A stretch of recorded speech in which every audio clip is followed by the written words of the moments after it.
Stand by for a live special presentation of awards from the Annapolis Stage here at RAAM 2022.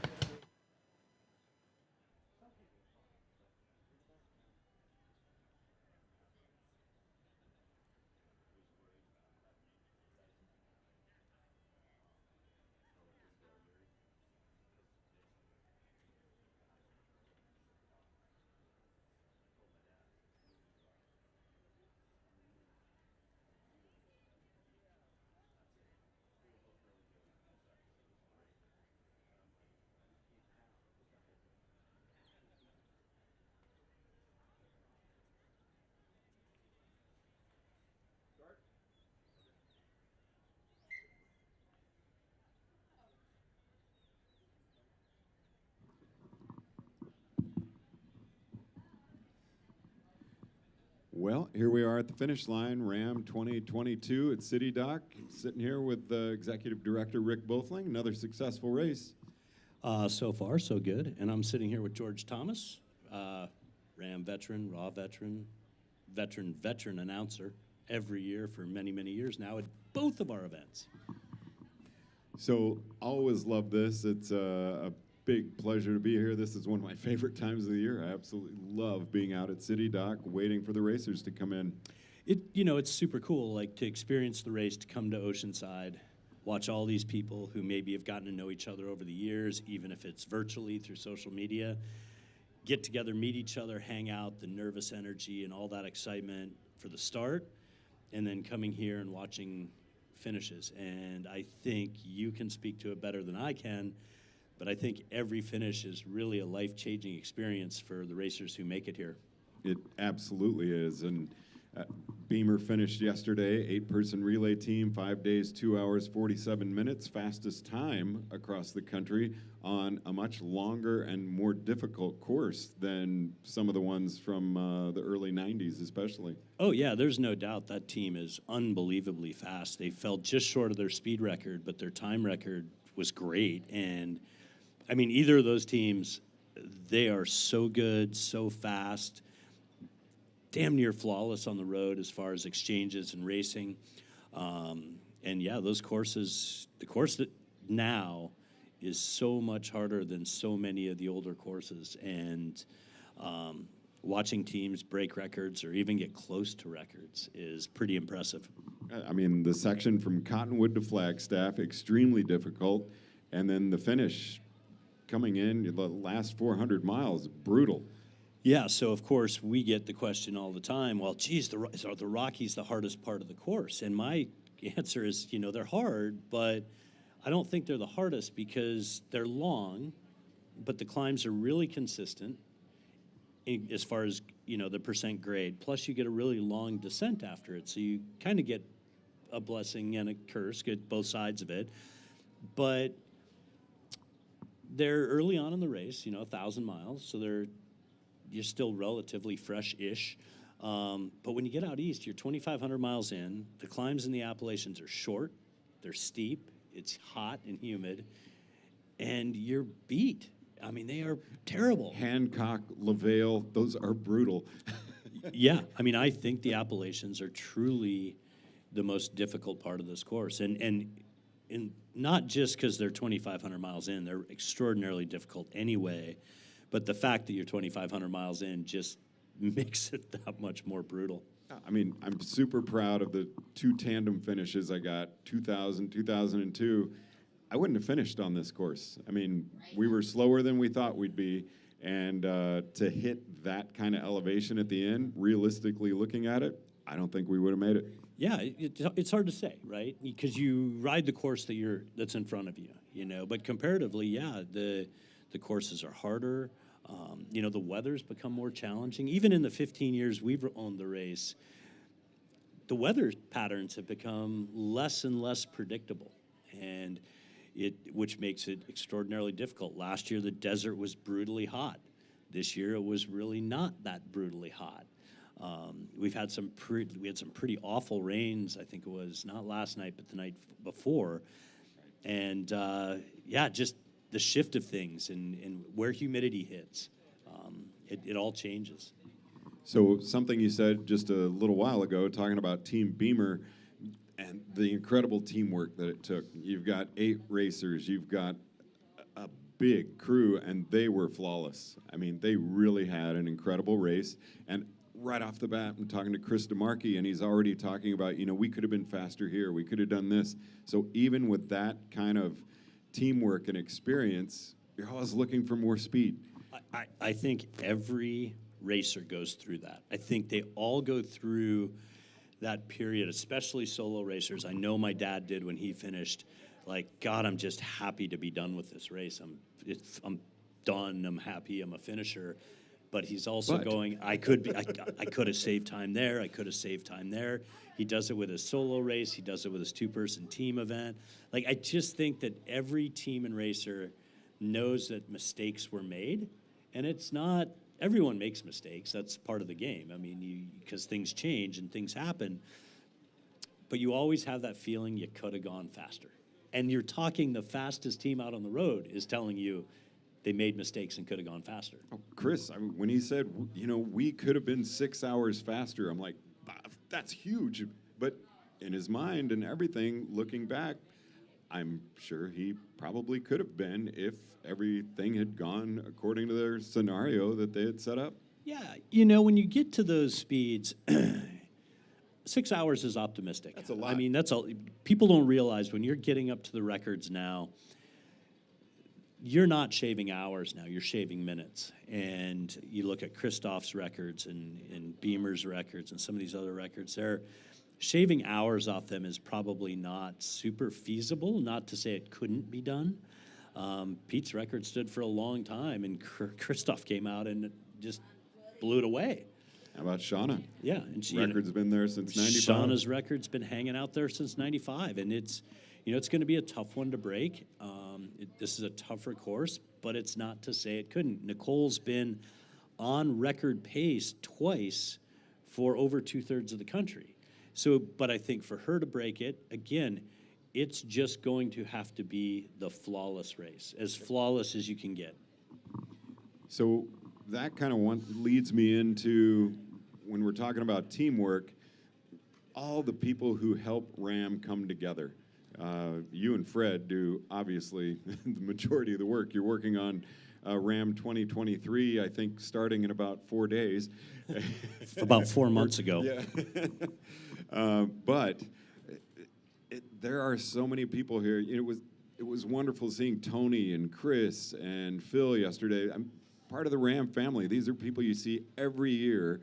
The volunteers who are helping at the RAAM store, who help with transporting equipment across the country, setting up the finish, setting up the start. And you see them every year, officials. People really put in a lot of service for this event.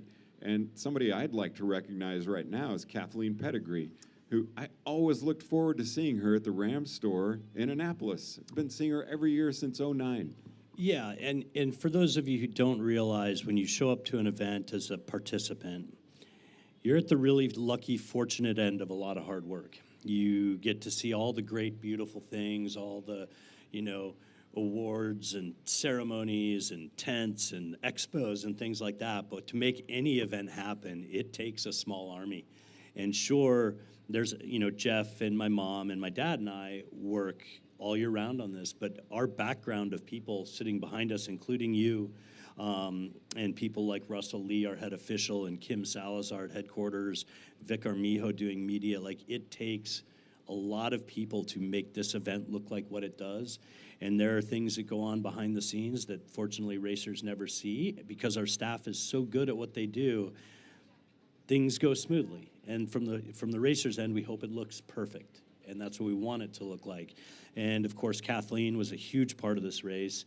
She was a local here in Annapolis. She was at our finish line store working with my mom and Ann, and she's a fantastic, fantastic personality. And yeah, we look forward to seeing her every year. She was part of this organization. Always brought me homemade goods. Yeah.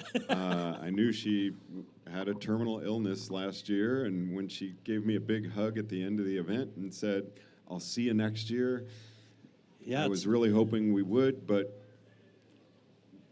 It didn't happen. As we all know, cancer sucks, right? And it's a terrible, terrible thing to have to deal with. They strip parts of your family away all the time. Kathleen was certainly part of this family.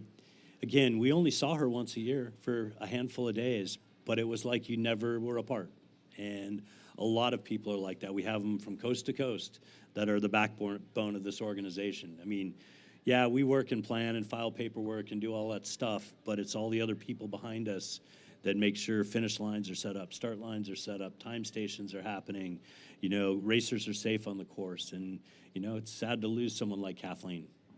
So you have decided, you and Fred and Jeff, to start a new award this year, and I think it's a really good thing that you're doing. Yeah, so we have started the RAAM Service Award, and it's to recognize people who have helped us, basically, over the years, doing good things that, without them, the event doesn't move as smoothly as it should. And so we said, there's people that need to be recognized for the work they do out here. Because I get to stand up here with a microphone and hand out medals and do things like that and do interviews.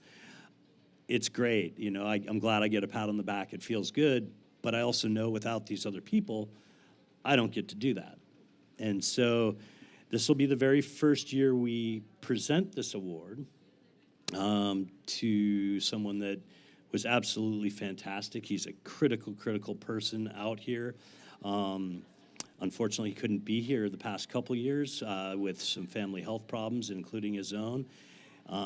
But it's pretty cool, so I'm going to take 1 second and grab this plaque because we have a plaque made for him. And he would come out from the UK every year, work hard at the start, bring things to the finish, stay with the finish, really service the racers. It was incredible, the job that he did. Yeah, so this gentleman's name's Mike Brereton, and for those of you who don't know, Mike is the hardest working, kindest gentleman you'll ever meet in your life. He had one of the dirtiest, hardest jobs at RAAM. He checked in all our race cargo. He packed it up, drove by himself across the country, and unloaded the truck here and stayed here and checked the cargo back to the racers. So basically he spent 10 days, working in hot, sweaty, dirty conditions, and just a fabulous human being. You couldn't ask for a better guy to be out at your event, and I really, really wish he was here now. I hope to see him again in the future. We just don't know what his situation's like. But it doesn't change the fact that he will always, always be part of the RAAM family. So we have the very first RAAM Service Award that'll be presented to Michael Brereton. And just so you know, from this year on, it will actually be called the Michael Brereton RAAM Service Award. And I just heard that Michael is watching right now. So thanks, Michael. Thanks for everything you've done. And it's a super honor to present this to you. I wish you were here to get it in person, but know that it's on its way to you and will, in the future, be named after you and will be presented hopefully every year. Thank you, Mike. So I have one more award here that, the guy sitting next to me doesn't even know that I have, but I do have it. So I'm digging it out. Hold on 1 second. So RAAM's had a Hall of Fame for quite a few years, but our sister race, Race Across the West, has never had it until right now. And it's going to the gentleman sitting right here for being a 6-time raw finisher, I believe. 7-time raw finisher. Has held at times and still holds many records. He announces, so after he races, he announces all our banquets there. And then he flies here and announces all weekend with me and does our banquets here. So, George Thomas, congratulations. You are the very first member of the Race Across the West Hall of Fame. And no, George did not know this was coming. Oh, George, come on. I've never seen George Thomas at a loss for words. Yeah, you did in 2014. All right, good. I'm glad I could do it twice. I'm really glad I have aviators on right now. It's all good, George. You talk all weekend. You don't need to say a damn thing right now. Thank you. You're quite welcome, and I look forward to spending another weekend up here with you.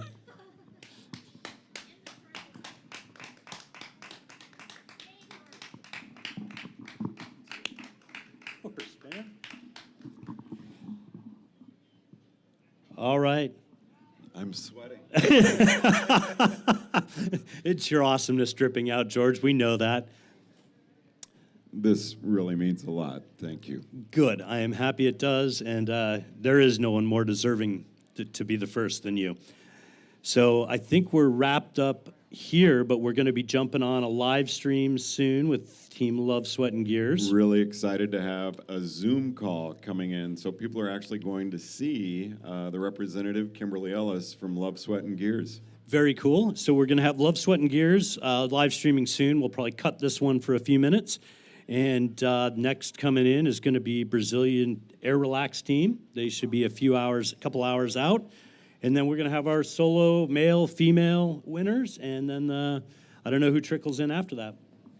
Thanks very much for watching. We'll be with you through Monday. Yes, you will. Pretty much on a regular basis. I would say so. So thank you, everyone. Thank you, George. And we'll be back soon.